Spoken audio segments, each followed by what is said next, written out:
කොටසක් මේ ස්පෝක් එකේ ධාරේ පොඩ්ඩක් ඉතුරු වෙලා තියෙනවා. මම ටිකක් ඒක ගෑවා යන්න නමුත් ඒක සාර්ථක වෙලා නැහැ. මේ ධාරේ අතනින් එනකොට තමයි මේ පිපිරීම සිද්ධ වෙන්නේ. ඉතින් ඒක කරන්න පුළුවන්. දැන් ඔයගොල්ලෝ දැක්කා හිල් වෙනකම්ම ආවා.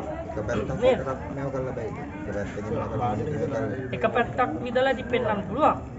අනිත් පැත්තත් හිල් වෙනවා. ගොඩක් හිල් වුණා. එහා පැත්තට ගියා. නමුත් අර වැඩි වෙලාවක් තියාගෙන ඉන්න බෑ. අර සිදුරු ටික අර ත්‍රෙඩ් එක තියෙනවනේ පොටක්. ඕකේ බයිසිකල් ස්පෝක් එකේ.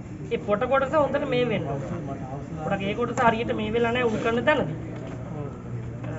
මේක වෙන්නේ මොකද කියලා මම කියන්නම්. මේක වෙන්නේ ළමයි දැන් නිකන් ඇන්නොත් මොකද වෙන්නේ?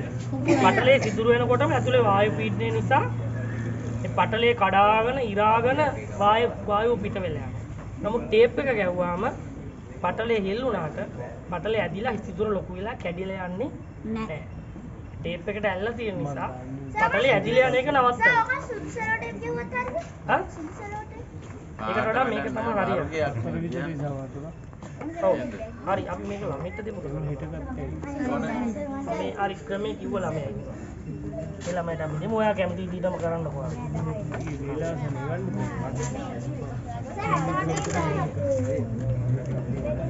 ඈත් වෙලා බලන්න ළමයි. දැන් මේ සුරට වැටෙයි දැන් ඔහම ගිහිල්ලා.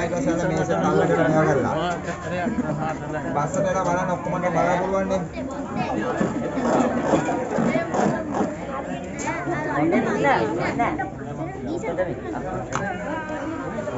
නහය හාර හරි ඉතින් බලන්න. ආයේ හැරෙනවා දැන් මේක පැටලෙලා මේක පොඩි දෙයට.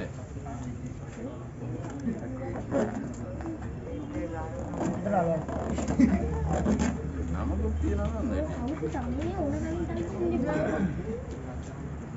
හොඳ ටේප් එකක් ගිහලා අර රිමෝට් ටිමි එකකින් ගත්තේ අයියෝ මේක වරකට. ඒක නවක් මොකද? පොඩියට ගත්තා නෑ. නෑ නෑ දිගට ඕනේ. ඔව් ඉතින් ඒක එහෙම ඉන්නේ නේ. අර පැත්තෙන්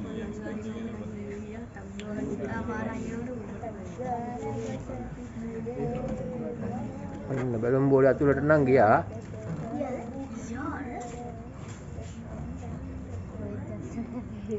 අර ටේප් එක ගහපු තැනින් ගන්න එළියට.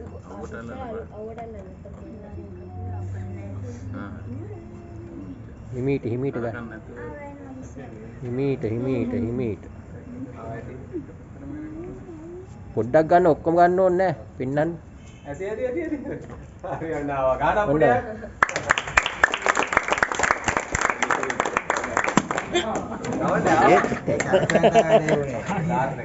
මේකේ පස්